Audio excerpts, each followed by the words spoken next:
Hi, welcome to Chris Cook for You Too. Tonight, this is going to be very, very short, but I feel like some of my viewers may need it. So I'm going to show you how to prep that turkey. Now, I'm not going to cook the turkey tonight because we know that we're a couple of days away from Thanksgiving. But I am going to show you some important things that you might not know, but you may need to know. So let's get started. First of all, you're going to need some softened butter. So let's just make sure that we have that sitting on the side. Now, one of the things that you should do when you first get your turkey is because you should buy your turkey 1 to 2 weeks out. Why? Because you're going to get the better price on the turkey. Now they're probably down to about 89 cents. Some of them are 79 cents. Some of them even go as low as 59 cents if you're making a purchase. So you want to get your turkey that far out. Then you want to make certain that you allow that turkey to sit in your refrigerator for 5 days and de-thaw. You don't want to sit it on your floor and de-thaw it quick because that could set up food poisoning. You want to allow it to thaw in your refrigerator over the course of 5 days. When you get down to the night before or maybe 2 days before getting ready to cook that turkey, that's when you want to dress your turkey with your seasonings. Now, I can tell you now, they sell Butterball. I've been cooking turkeys for 35, 40 years. Butterballs, I haven't seen a lick of butter in the Butterball. And a lot of people say get a pre-brine turkey, which you can get, and it will produce some seasoning. But as you know, I'm an old school cook. So I'm going to show you a way that you can take a turkey that is not pre-brined, that is not a Butterball, not the best turkey in the world, but you can still make it the best turkey in the world by the things that you do in order to prepare it. You can make it tender. You can make it just like you want it to be. So let's get started. First of all, you're going to need some seasonings to go into that softened butter. You're going to need salt. You're going to need sage, poultry seasoning. These two items, when it comes to Thanksgiving and Christmas, you're definitely going to need in your pantry. Probably won't use them any other time of the year, may or may not. But you're going to definitely need the sage and you're going to need the poultry seasoning. You're going to need some granulated garlic.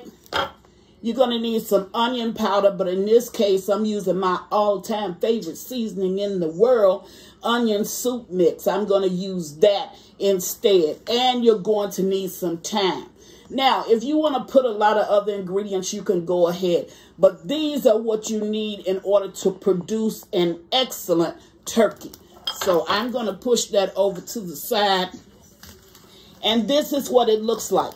Once you mix, and I'll put the ingredients in the description box, but it depends on how big your turkey is. That's going to determine how much seasonings you're actually going to need. I think this is about a 10 or 12 pound turkey, but I can tell you now, this is not the turkey that's going on my table. The turkey that's going on my table is about 30, 32 pounds. But I have this turkey sitting here because this is the one that I'm going to show you what to do with it. And then I'm going to take the turkey and I'll probably just cook it as a side dish, as a side turkey in case we eat up all of the main turkey. But this is not the size of my turkey. My turkey is always huge because, as you know, I have a lot of people in my family. So here is the butter when it's mixed with all of the seasonings that I just talked to you about. So you're going to need it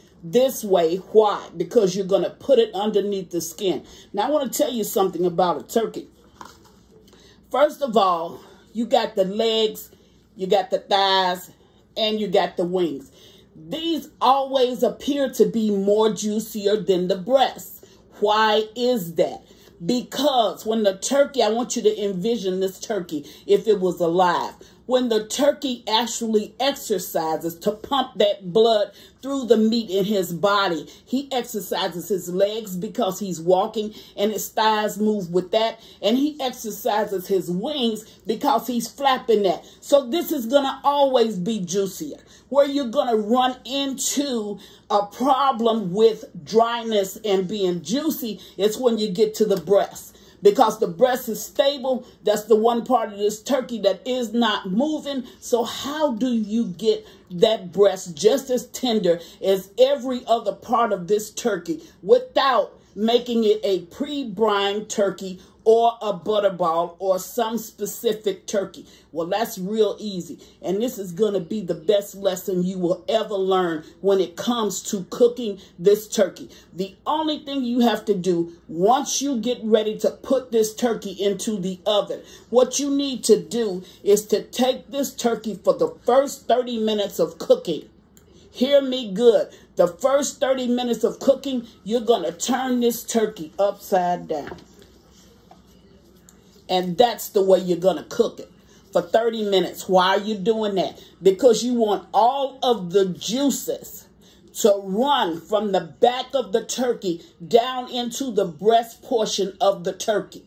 Why do you want that? Because remember, when you're basting your turkey, when you're putting it, going into the oven and getting the juices from your turkey and you're putting it all over the turkey, that's exactly what you want to happen to the breast. Why are you basting your turkey? You're basting your turkey so it can be tender. So if you run all of the juices down to the breast portion of the turkey, when you turn the turkey back up after 30 minutes,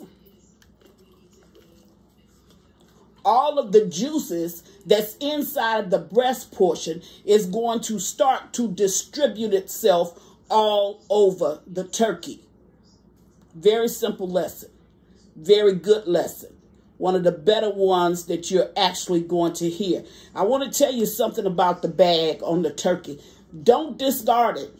Look at it, because your pounds that your turkey actually weighs is on that bag. And it tells you on the bag how long you need to cook that turkey. Now, the amount of pounds that produces the cooking time for the turkey, you don't need to go past that. These people sell turkeys for a living. They want you to come back to them next year.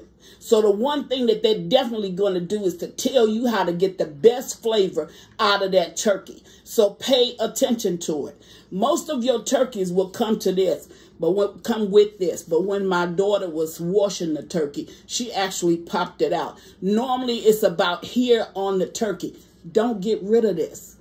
This is so when that little red part pops up, your turkey is done. That's what it's there for. It's a thermometer. It's a throwaway thermometer, but it's there to tell you when it's time to take that turkey out of the oven, so you don't have to watch the turkey constantly. You want to baste it a couple of times, you can. You want to put onions, some carrots, or something else up in the turkey to help render off more flavor, you can. It's not necessary, but you can do it. You want to tie up the legs, you can do that. You want to fold back your arms on the turkey or the wings,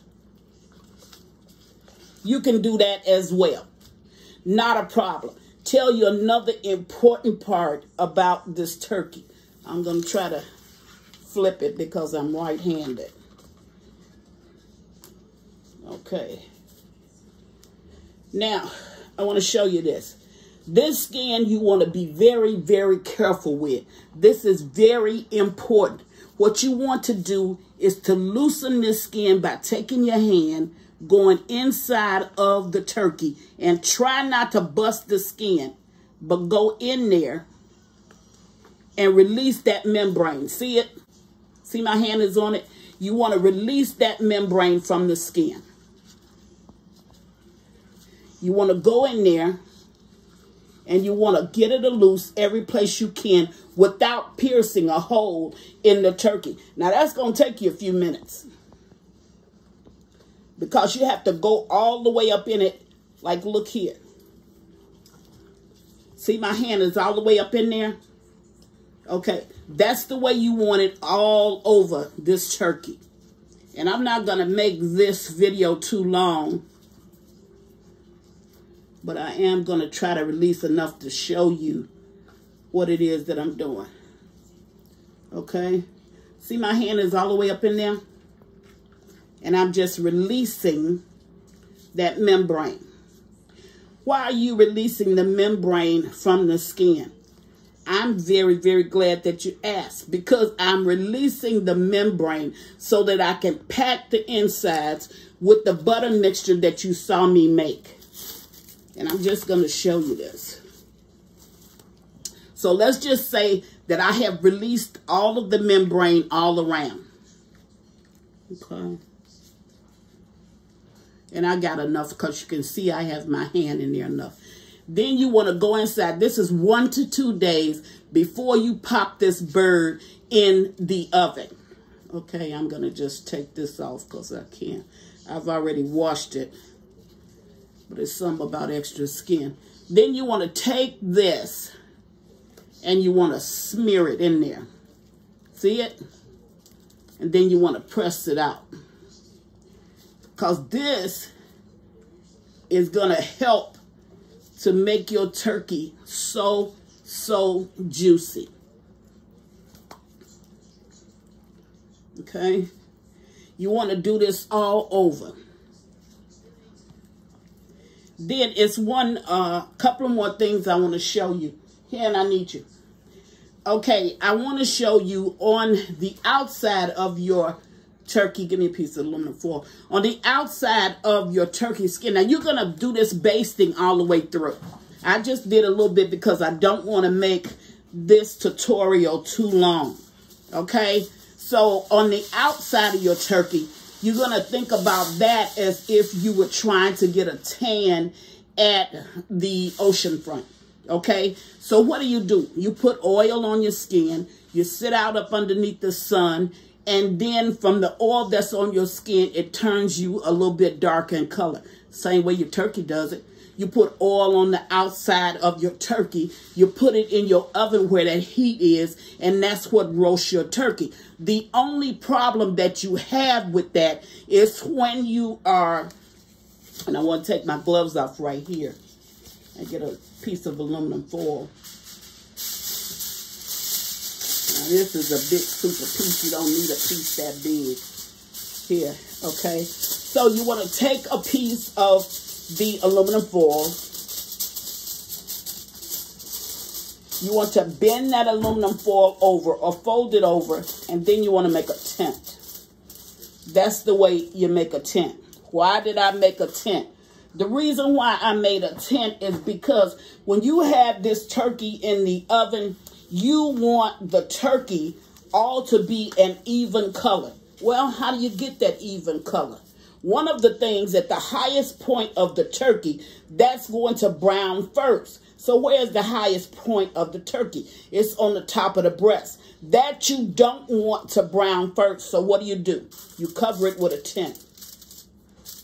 And it has to be an aluminum foil tent. Why? Because the glare and the heat that comes down from this tent on both sides is going to help to evenly tone this turkey. Then the last 20 minutes of cooking, you're going to remove this tent. Once you remove the tent, then it's going to take this little spike right here. It's going to go ahead and brown evenly, and it's going to be the same color as the rest of your turkey when you take your turkey out of the oven. Now, that tent actually keeps this part from actually burning because that's the highest point on your turkey. Now, one other thing that I did forget, and I want to remember this. So many people, especially when they're first starting out and they're cooking turkeys, they don't clean them properly because they get all the way to the finish of the turkey and they realize they didn't take out the entrails.